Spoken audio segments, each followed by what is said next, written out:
On olemas julgus ja siis on olemas sellised munad, et sa võiksid neid kasutada oma isikliku päästepaadina. Kasahstani president Kassym-Jomart Tokajev võiks oma omadega üle Vaikse ookeani ujuda. Miks me seda ütleme?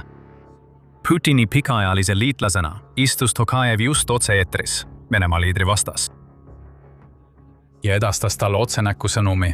Venemaa kaotab, lõpetage sõda kohe. Putin ronis selleks välja ühest oma paljudest punkritest.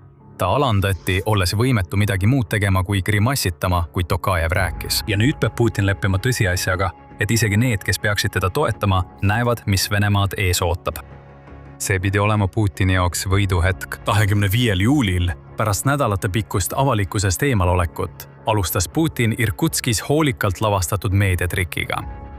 Seejärel suundus Venemaa juht Omskisse, et kohtuda Tokajeviga. Putini abilised olid visiidi ajastuse hästi valinud. Juuli lõpuks oleks suits hajunud ja põleva kütuse lõhn, mis tekkis Ukraina rekordilise rünnaku tagajärjel selle Siberi linna rafineerimistehasele, oleks kadunud. Nüüd oleks Putinil võimalus seista koos Tokajeviga riiklikus televisioonis. Et edastada Venemaa rahvale sõnum majanduskoostööst ja kõigist kokkulepetest, mille kaks liidrit omavahel sõlmima hakkavad. Putin ootas huviga järgmiste sammude arutamist nende kahe riigi suhete arengus. Tokajevil olid teised plaanid. Kui Kasahstani president hakkas rääkima, polnud tal mõttes ühtegi neist Putinile meelepärasest viisakusavaldusest, mida Venemaa juht ootas. Tokajevil oli tegelikult midagi öelda. Ta ei tahtnud detailidest rääkida.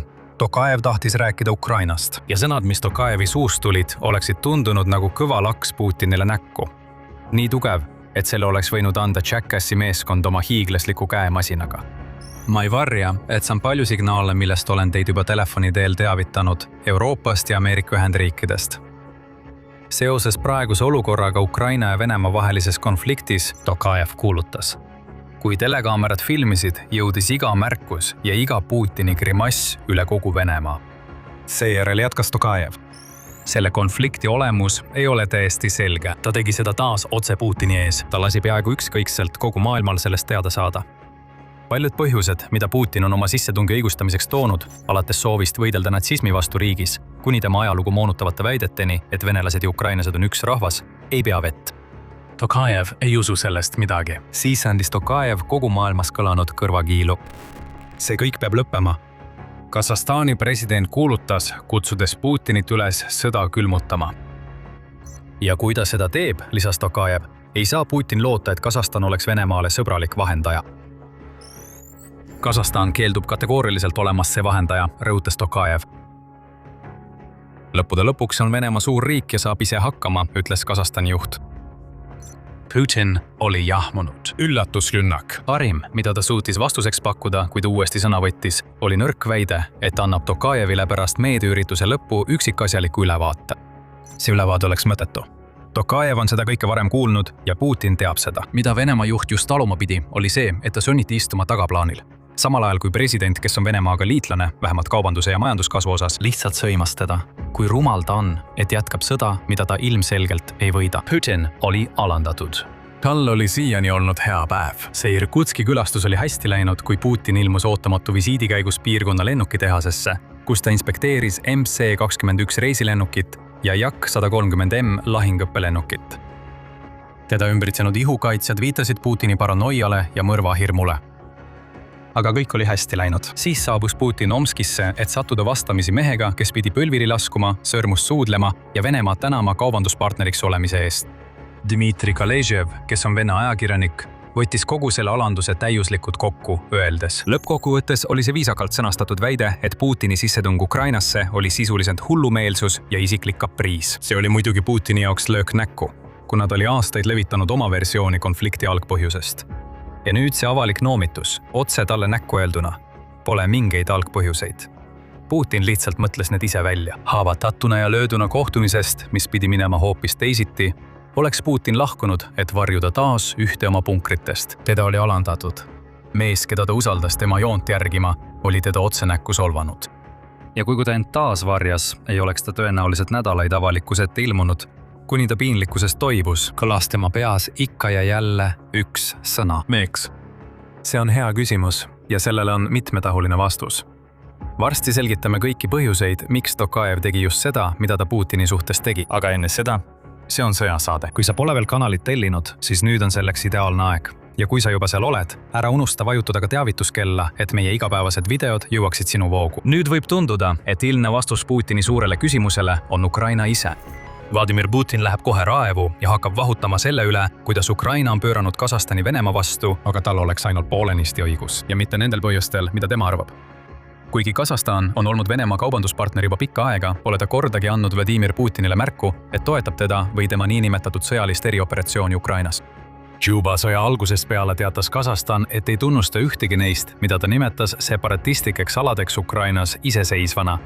See lõpetas igasuguse toetuse, mida Vladimir Putin oleks võinud oodata. Ametlikult ei tunnusta Kasahstan okupeeritud Krimmi Venemaa osana ega tunnusta ka ühtegi territooriumi, mille Venemaa on okupeerinud alates 2022 aasta veebruarist. See maa kuulub Ukrainale ja peaks ka jääma Ukrainale, ütleb Kasahstan. Aga Putin suudaks selle alla neelata. Kasahstan on Venemaale palju olulisem kaubanduspartnerina, mitte sõjalise partnerina. Kesk-Aasia riigil ei ole ju eriti muljetavaldavat armeed, nii et isegi see Venemaa tegevuse mittetoetamine ei tähenda tõenäoliselt sõjalist abi Ukrainale. Lisaks, see ongi see, mida Kasahstan teeb, oleks Putin arvanud. Ta laveerib diplomaatiliselt kõigi vahel, et jääda võimalikult neutraalseks. Siiski, mida Putini sissetung tegi, ja ta ei osanud seda ette näha, oli lõhe tekitamine Venemaa ja Kasahstani suhetesse. See polnud ega ole ka praegu täielik lahkulöömine, kuid aastate jooksul on nende kahevaheline suhe muutunud. Enne sõda Ukrainas oli Venemaa selgelt võimsam riik. Oli küll partnerlus, kuid see polnud suugi võrdne. Nii on olnud enamikus Kesk-Aasia riikides, kus Putin on aastaid Venemaa mõjuvõimu kasvatanud, kujundades majandusraamistikke, mis soosivad Venemaad ja rõhutades mõtet, et just Venemaa on see riik, mis suudab hoida näiteks Kasahstani turvalisena. Sissetung Ukrainasse murdis selles suhtes midagi. See näitas Kasahstanile, et Venemaa võib Putini suva järgi kergesti ükskõik millise riigi vastu pöörduda. Ja mis Putini jaoks veel hullem, sellele järgnenud 4,5 aastat kestnud sõda on näidanud, et Venemaa pole enam kaugeltki nii tugev kui kunagi varem.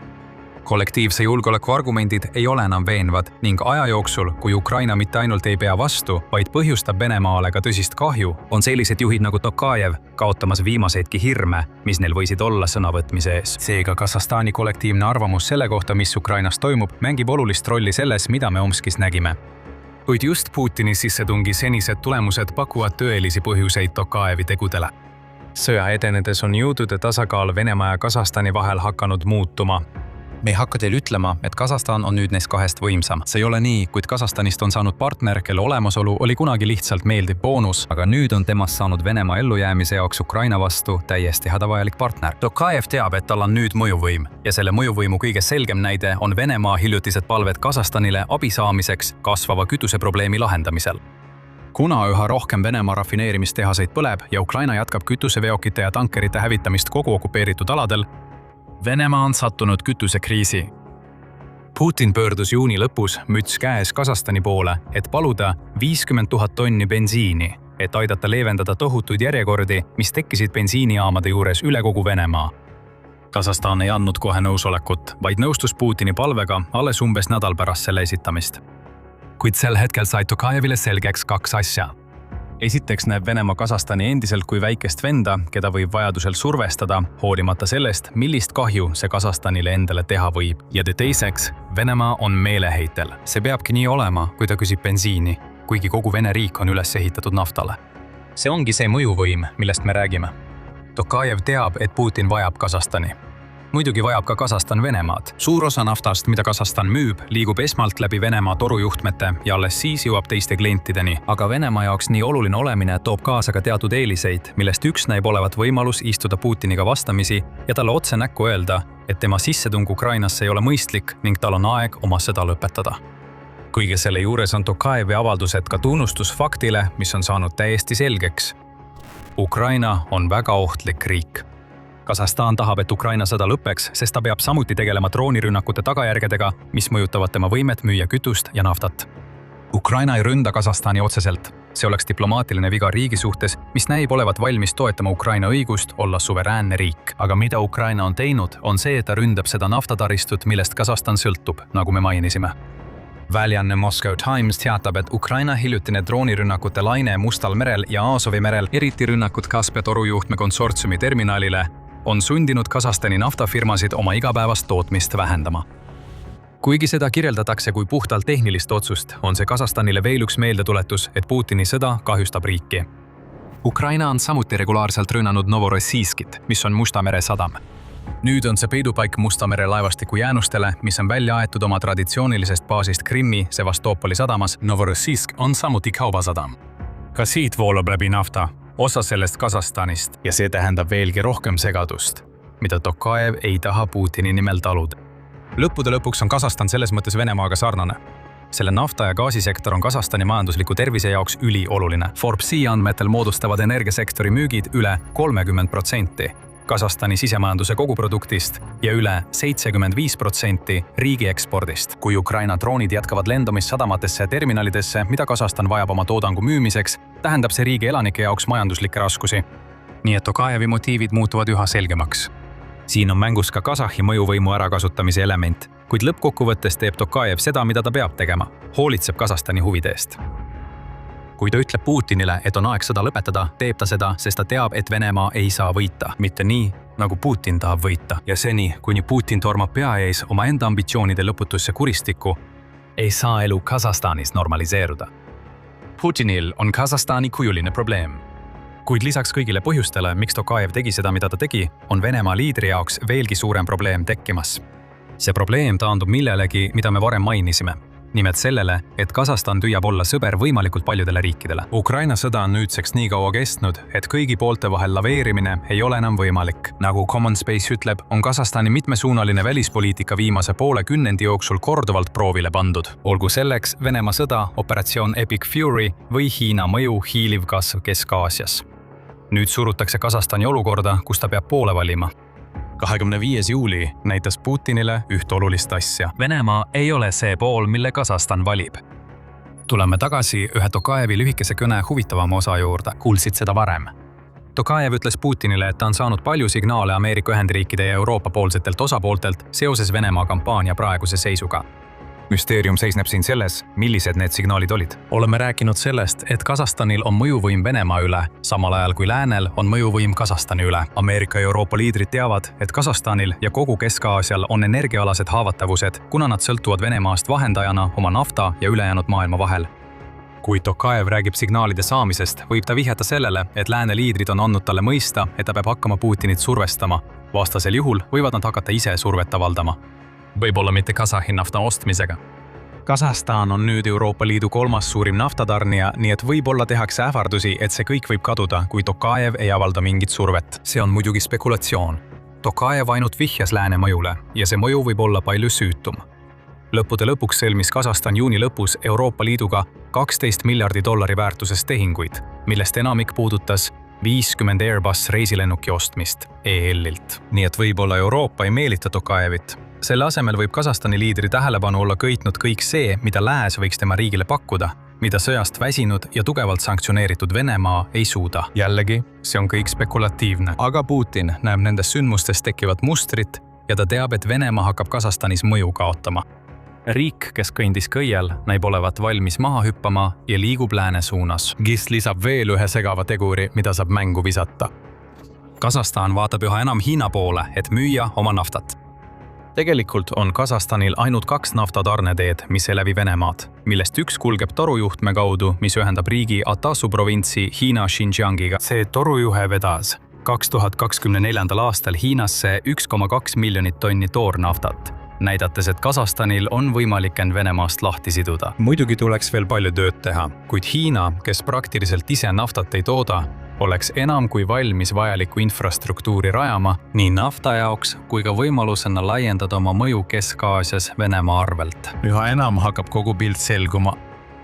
Ja nüüdseks on selgeks saanud, et Putin on end lõksu mänginud ohtlikus mängus, mida ta poleks kunagi pidanud mängima, kui ta poleks Ukrainat rünnanud.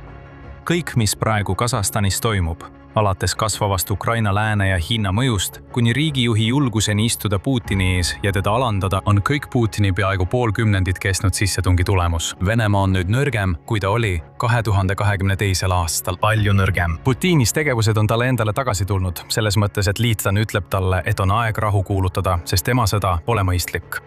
Tokajev on sõnumi edastanud, aga kas Putin kuulab? nii šokeeritud, kui ta ka Omskis toimunust oli, ei hakka Putin tõenäoliselt rahu poole püüdlema ainult sellepärast, et Tokajev ütles talle, et on aeg. Ärge saage meist valesti aru, Putin peaks kuulama. Kuid nagu Horvaatia Večernilist Kyiv Posti vahendusel märgib, Putin ei ole seda tüüpi mõistlik inimene, kes kuulaks liitlasi, kui nad ütlevad talle, et on aeg lõpetada. Praeguse olukorra aktsepteerimine tähendaks Ukraina suveräänsuse tunnustamist, mis oleks võrdne Ukraina, mitte Venemaa võiduga. see on Putini jaoks vastuvõetamatu. Väljaande sõnul ei lõpeta Putin enne, kui teda selleks sunnitakse.